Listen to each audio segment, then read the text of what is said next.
Hello everyone, it's your bud. In today's video, we're going to be reading one of my favorite parts from one of my favorite books. We're going to be reading from the Dragonbone Chair, and we're going to be learning about the battle between Simon Snowlock and the Great Ice Dragon. Now, in the past few days, I was making a new Dungeons & Dragons character, a druid of the Circle of the Earth, an Arctic druid actually, and then just when I woke up this morning, I was reminded of this book. In fact, yesterday I was watching Esper the Bard, and he was discussing some artwork from Dungeons & Dragons in his video, and he mentioned the Shannara series, another great book series that I read when I was younger, and I started thinking about all of the great books that have inspired me, and then I realized, oh, I made an Arctic druid, and then I thought, why don't I discuss the original inspiration for this probably, Simon Snowlock. So we're going to be starting, and we're going to be reading one of the best parts from the book 1 of the Memory, Sorrow, and Thorn series. Let's get started. I don't want to die, Grimmick wheezed, a froth of blood on his chin and cheek, his crooked teeth standing in his gaping mouth. He looked like a hare caught and savaged by hounds. It's so bloody cold, he shivered. Who did it? Simon squeaked, losing control of his voice in shock and panic.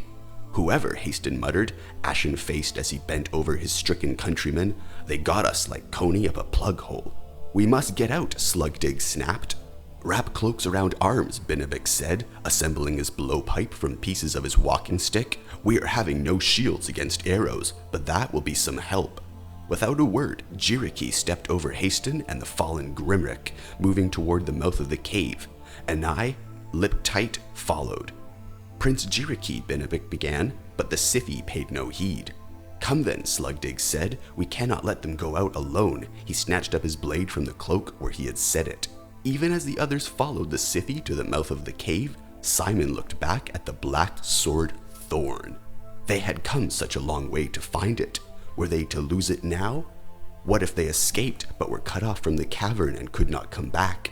He put his hands on the hilt and again felt the strange thrumming sensation. He tugged, and to his amazement, it came up in his hand. The weight of it was tremendous, but using two hands he was able to lift it off the frozen cave floor. What was happening here? He was dizzied. Two strong men could not lift it, but he could? Magic! Simon cautiously carried the long, aching, heavy blade to where his companions stood. Haston untied his cloak, but instead of wrapping it around his arm for protection, he laid it gently over Grimrick. The wounded man coughed, bringing up more blood. Both Erkenlanders were crying. Before Simon could say a word about the sword, Igjarjuk strode from the cave mouth onto the rocky porch, cocky as a juggler. Stand forward, he shouted, and the icy walls of the valley sent the echoes tumbling back. Who attacks a company of Prince Igjarjuk, Isa Onseri, son of Shima Oneri, and the scion of House of Year Dancing? Who would war on the Zidya? In answer, a dozen figures clambered down from the sloping valleys and walls and stood 100 ells from the base of the Uden tree. All were armed, all wore glass-bear masks and hooded white cloaks, and each bore on his breast the triangular badge of Stormspike. Norns, Simon gasped, forgetting in an instant the strange object cradled in his arms. They are not the Hikadaya, said Anai shortly. They are mortals who do Ukku's bidding. One of the cloaked men took a limping, stiff-legged pace forward. Simon recognized the sunburned skin and pale beard. Go away, Zendaya, Igjarjuk said. His voice was slow and cold. The Queen's huntsman has no quarrel with you. It is those mortals cowering behind who have thwarted me and who cannot be allowed to leave this place. They are under my protection, mortal man. Prince Igjarjuk patted his sword. Go back and sit beneath Ukku's table. You will get no scraps here. Igjarjuk nodded. So be it. He waved a negligent hand, and one of his huntsmen swiftly drew a bow and fired. Igjarjuk sprang aside, pulling Slugdig along, who had stood just at his back. The arrow shattered on a rock beside the cave mouth. Down, the prince shouted, even as Anai let fly an arrow in return. The huntsmen scattered, leaving one of their company facing down in the snow. Simon and his companions went skittering down the slippery rocks to the base of the ice tree as arrows hummed past. Within minutes, both sides' meager ration of arrows had been exhausted, but not before Igjarjuk had feathered another of Ingun's raiders, putting a barb in the running man's eye as neatly as shooting an apple balanced on a stone wall. Nearby, Slugdig was stricken in the fleshy part of his thigh, but the arrow had carrooned off a stone first, and the Rimmersman was able to pluck the head out and limp to shelter. Simon crouched behind a stone promontory, part of the Uden tree's trunk, cursing himself for leaving his bow and precious arrows in the cave. He watched as Anai, his own quiver exhausted, cast bow aside and pulled his slender dark sword from its sheath. The face of the Scythy was as implacable as if he had been mending fences. Simon was sure that his own must be a mirror of his overwhelming inner fear, of his tripping heart and hollow stomach. He looked down at Thorn and felt a pulse of life in it. The heaviness had become different somehow, animate, as though it were full of rattling bees. It seemed a bound animal sitting as it breathed the enticing sense of freedom. A short way to his left, on the far side of the stone trunk, Haston and Slugdig were slinking forward, using the great curving branches of ice for cover. Safe now from arrows, Ingen was gathering his huntsmen for a charge on the valley floor. "Simon," a voice hissed. Startled, he turned around to see Benebik crouching on the same stone prominence above his head. "What will we do?" Simon asked, trying to keep his voice level, but not succeeding. The troll, however, was staring down at the black length of thorn, nestled in Simon's arm like a child. "How?" Benebik asked, his round face full of surprise. I don't know. I only picked it up. I don't know. What are we going to do?" The troll shook his head. "You are now to stay right here. I'm going to help with what I can. I wish that I had a spear." He sprang down lightly. His heel spattered Simon with a flit of gravel as he bounded past. "For Joshua Lackhand!" Haston shouted and charged out from the caves of the Uden tree onto the white valley floor. Slugdig limping purposely behind. As soon as they reached the deep snow, they slowed as if running in treacle. Ingen's huntsmen slogged toward them, performing the same halting, deadly dance. Haston swung up his heavy sword, but before he even reached the attackers, the first white-cloaked figure fell, clutching his throat. "Yakwanik!" Benebik shouted in triumph, then crouched to reload his blowpipe. The clang of swords reverberated as the first of Ingen's men reached Haston and Slugdig. The Scythy were there a moment later, moving nimbly over the snow, but still the companions were far outnumbered. A moment later, tall Haston caught the flat of a blade on his hooded skull and went down in a puff of snow. Only Anai leaping forward to stand over him prevented him being skewered on the spot. Blades shimmered in the thin sunlight, and cries of pain and rage almost drowned the clash of metal. Simon saw with a sinking heart that Benebik, whose remaining darts had proved useless against the thick coat of huntsman, was pulling his long knife from his belt. "How can he be so brave? He's too small. They'll kill him before he can get close enough to use it." "Benebik!" he shouted. He climbed to his feet. He lifted the heavy black sword over his head, feeling its great weight dragging at him even as he stumbled forward. The ground suddenly pitched beneath his feet. He staggered, spread-legged, then felt the very mountain seem to sway. A rumbling screech pierced his ears like the sound of a heavy stone dragged across a quarry. The combatants stopped, dumbfounded, and stared down at their feet. With another horrible shriek of tortured ice, the ground began to bulge. In the center of the valley floor, only a few cubits from where Ingen Jaeger stood, gaping in horrible confusion. A great slab of ice pushed upwards, cracking and buckling as it came, snow sliding off in great drifts. Propelled by the sudden shifting of the ground beneath him, Simon tripped and tumbled forward, holding tightly onto Thorn, and came to a stop virtually in the middle of the combatants. No one seemed to notice him. They were all frozen in place as if the very ice of the Uden tree had turned their blood into a mobilizing frost, goggling at the impossible thing pushing its way up from beneath the snow. The ice dragon, a snake-like head as long as a man thrust out of the new-formed crevice, white-scaled above a toothy mouth, the staring eyes blue and occluded. The head waved sinuously from side to side on its long neck, as though curiously observing the minute creatures who had awakened it from years-long slumber. Then, terrifyingly swift, it darted out and caught one of the huntsmen in its jaws, biting him in half and swallowing his legs. His crushed, bloody torso fell onto the snow like a discarded rag. "Igjarjuk!" "It's Igjarjuk," came Benevic's thin shout. The gleaming ivory head snapped up another shrieking, white-cloaked morsel. As the rest scattered, their faces emptied by unthinking horror, splay-clawed white feet gripped the crev ice rims as the dragon's long body, back covered with strange pale fur, yellowed as old as parchment, humped slowly up from below. A whip-like tail, long as a jousting run, swept two of the huntsmen wailing into the pit.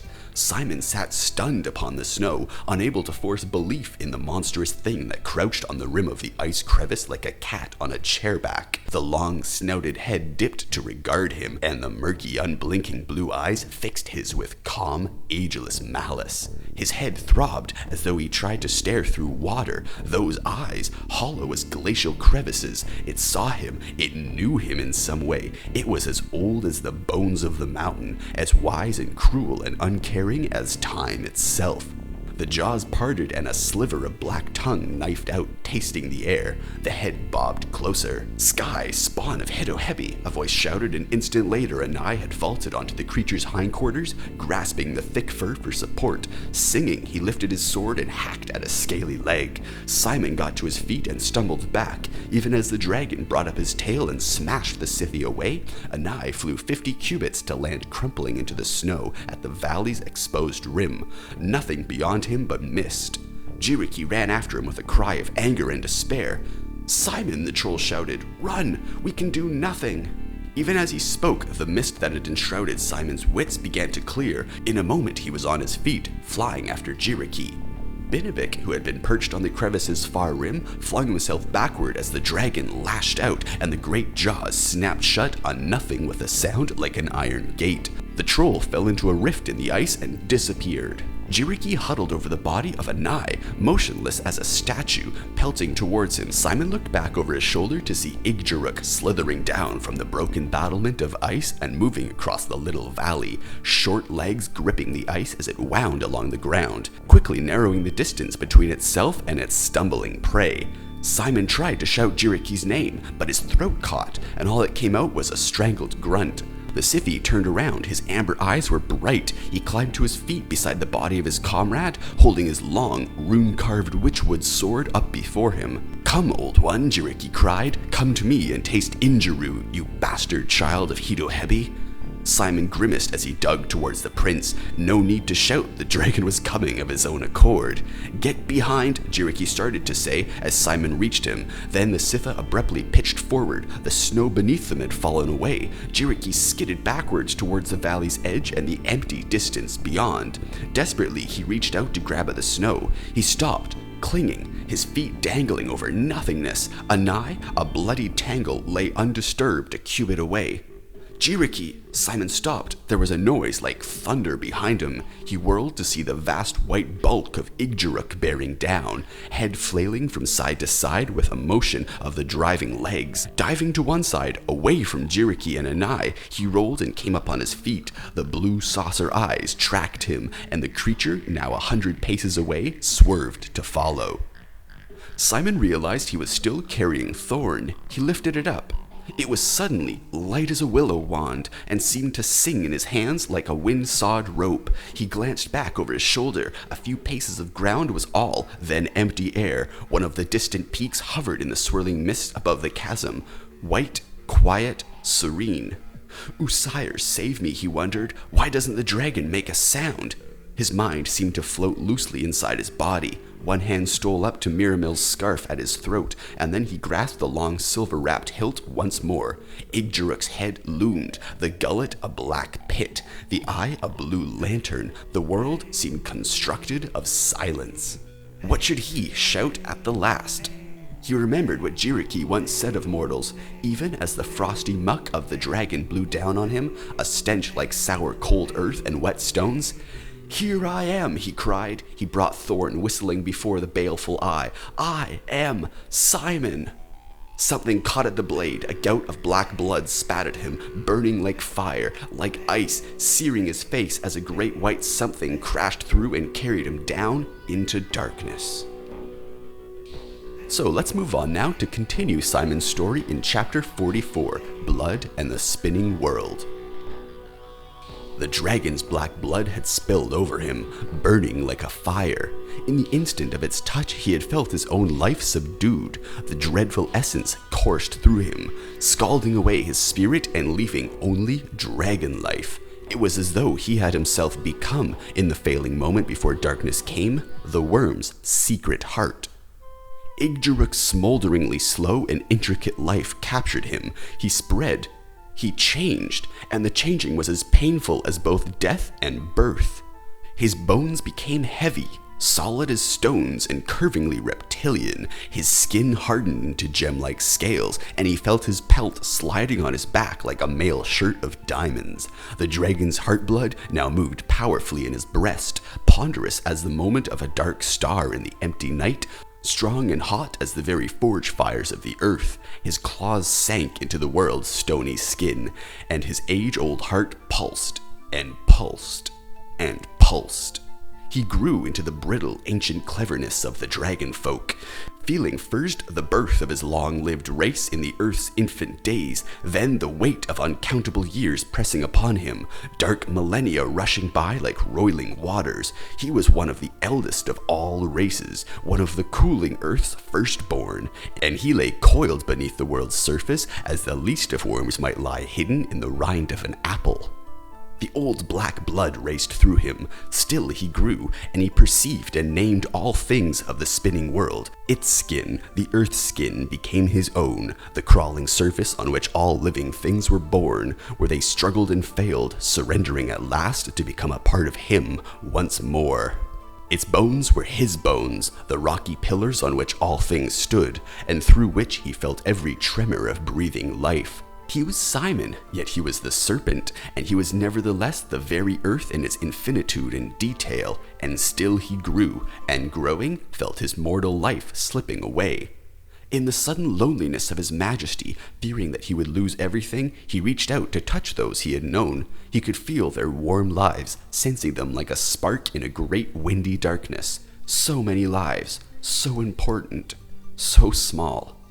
He saw Rachel, bent, old. She sat on a stool in an empty room, holding her gray head in her hands. When had she become so small? A broom lay at her feet, an orderly mound of dust beside it. The castle room was fast darkening.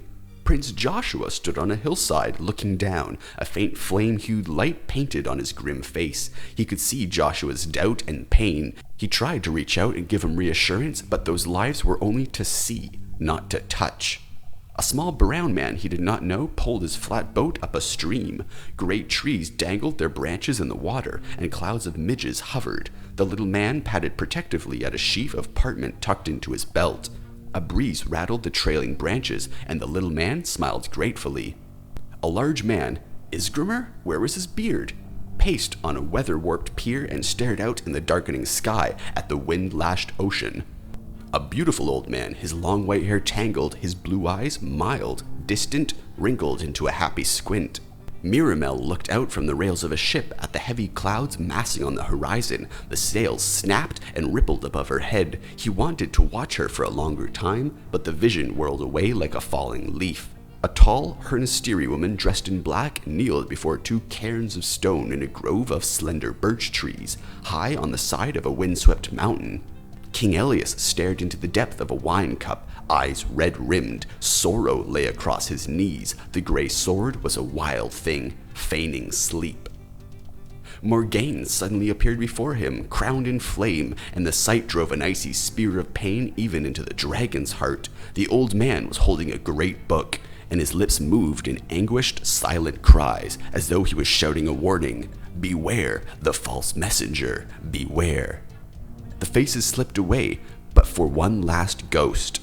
A boy, thin and awkward, made his way through dark tunnels beneath the earth, crying and crawling through the labyrinth like a trapped insect. Every detail, every twist and turn unwound tortuously before his eyes. The boy stood on a hillside beneath the moon, staring in horror at white-faced figures and a gray sword, but a dark cloud covered the boy in shadow. The same boy, older now, stood before a great white tower. A golden light flashed on his finger, as though the boy stood in deep and darkening shadow. Bells were tolling, and the roof had burst into flames. Darkness was engulfing him now, pulling him away towards other, stranger places, but he did not wish to go on to those places, not until he remembered the name of that child, that gawky boy who labored in ignorance. He would not go on, he would remember. That boy's name was Simon. Simon. And then his sight failed. Seoman, the voice said. Quite loud now, he realized it had been calling him for some time. He opened his eyes. The colors were so intense, he quickly shut them. Blinded, spinning wheels of silver and red danced before the darkness of his closed lids. Come, Seoman, come and rejoin your companions. There's need of you here. He unlidded halfway, letting himself grow used to the light. There were now no colors at all. Everything was white. He groaned, trying to move, and felt a terrible weakness, as though some heavy thing pressed down on him all around. At the same time, he felt himself as transparent and fragile as if he were spun from pure glass. Even with his eyes closed, he thought he could feel light passing through him, filling him with a radiance that brought no warmth. A shadow crossed his sensitive face, seeming almost to have tangible weight. Something wet and cold touched his lips. He swallowed it, felt a bite of pain, coughed, and drank again. It seemed he could taste everywhere the water had ever been, the icy peak, the swollen rain cloud, the stony mountain sluice. He opened his eyes wider. All was indeed overwhelmingly white, except for the golden face of Igjarjuk looming nearby. He was in a cave, the walls pale with ash but for the traces of faint lines. Furs and wooden carvings and decorated bowls were stacked along the edge of the stone floor. Simon's heavy hands, numb yet strangely acute, clutched at the fur coverlet and probed weakly at the wooden cot on which he lay. He coughed again. You are sore, you are tired, that is expected. The Scythe frowned, but his luminous eyes did not change expression. You have done a very terrible thing, Simon. Do you know? You have saved my life twice.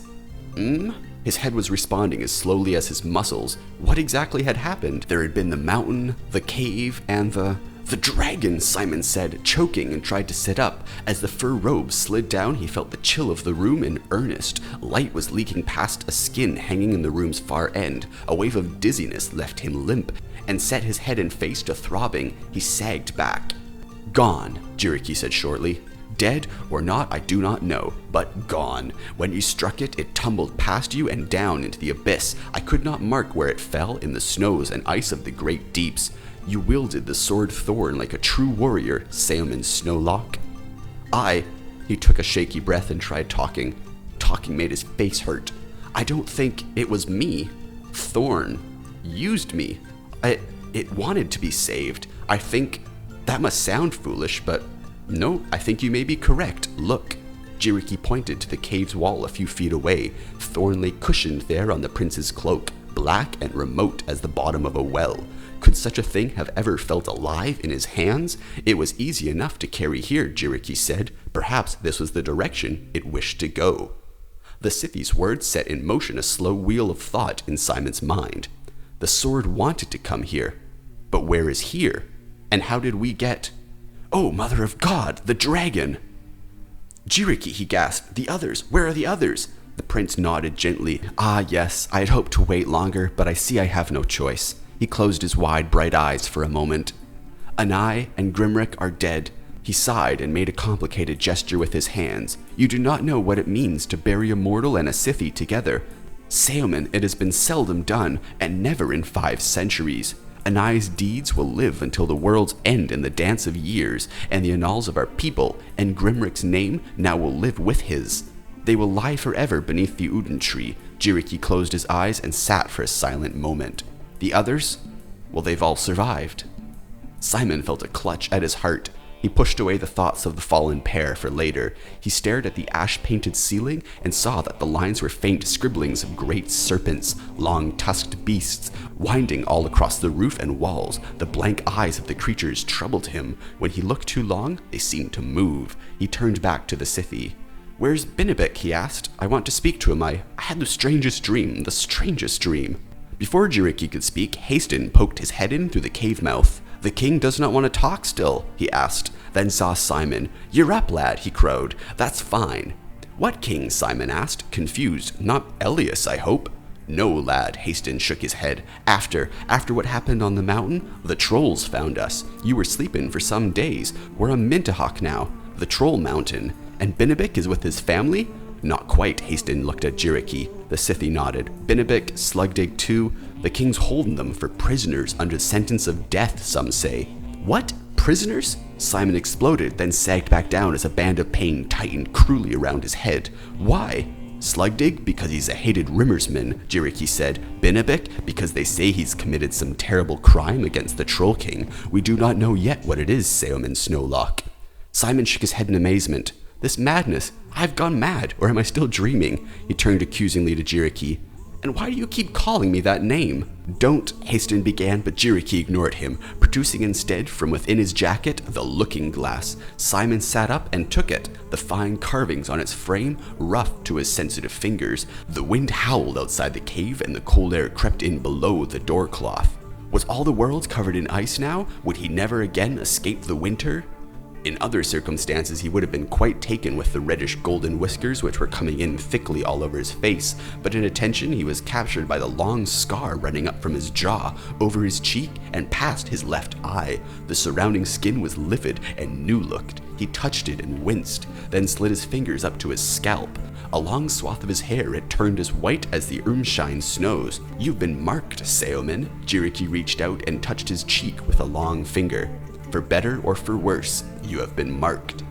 Simon let the mirror drop and covered his face with his hands. And that is how Book 1 of Memory, Sorrow, and Thorn ends. Don't you just want to read this series now? So for those who have been piecing the clues together, especially with that, will it always be ice and snow now? Will he ever be able to escape ice and snow?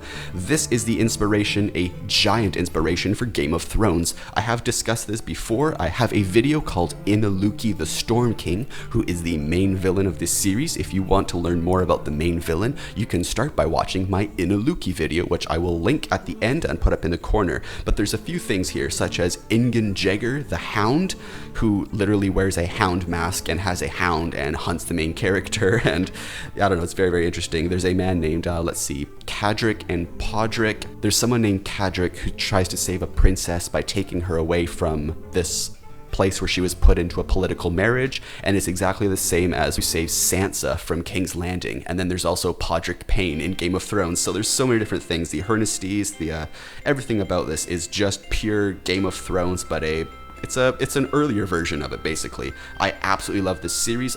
Hopefully I can get this all online and share this with you. That was probably one of my favorite parts. The other favorite parts are one of Inaluki's attacks, but I will not discuss that because it has major spoilers. You did learn that a few characters died in this book and all of that, but it is the very, very first book in a series. Part 1 is one book, Part 2 is another book, and Part 3 is 2 books. Siege on Green Angel Tower is 2 entire books. So if you want some amazing books to go read, then you can go watch this. Like I said, the inspiration for this was the fact that I made a new Dungeons & Dragons character in the past few days, and it was a druid of the Circle of the Land, and it was an Arctic druid. And then I realized, oh, where did I get that inspiration from?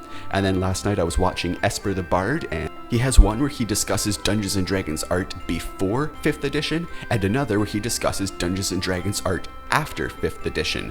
But in the one where he discusses Dungeons & Dragons art from before 5th edition, he mentions the Elfstones of Shannara, which the Elfstones of Shannara and the series Shannara is a great book series. So I started to think about all of the great books that I have access to.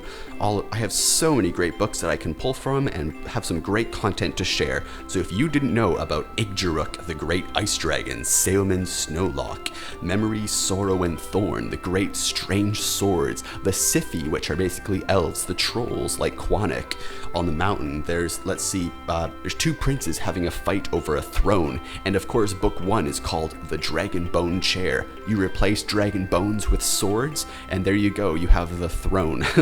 So yeah, I absolutely love this series. It is so great. Go read The Dragon Bone Chair, Book 1 of Memory, Sorrow, and Thorn by Tad Williams. Or, if you want, you can look at the art. And the art for all of these books are great too. Memory, Sorrow, and Thorn have some great art pieces. So like I said, this was inspired by Esper the Bard talking about great art, and he mentioned a Shannara art piece, and that made me want to think about this book series, Memory, Sorrow, and Thorn. But yes, the story's great, the characters are great, the magic's great, and if you want, just look through the art that comes with Tad Williams' books. There's some really great and interesting old art. So yeah, I'm going to, hopefully you enjoyed this, hopefully you thought it was pretty good. Let me know if you want some more narrations in the future, or if you prefer different content. So thanks for watching, everyone. Let's see, it's already 5:30 in the afternoon. I only woke up like an hour ago. So I just had to get a quick video done where I don't need to do too much editing. I just need to edit the voice, blah blah blah. I just need to edit the voice and then put this all together and upload it online. I'll try to have some visuals here so it's not super boring, but I might just have one single visual that scrolls back and forth for the entire video. So yeah, let me know if you liked this video, if there were any things that you'd want me to improve in the future if I do decide to narrate more books, or if there's things that you didn't like. Leave this video a like if you enjoyed it, subscribe for daily videos. I make at least one video every single day, and leave any questions or suggestions in the comments below, and I'll see you in tomorrow's video. Thanks for watching, everyone. Have a great day.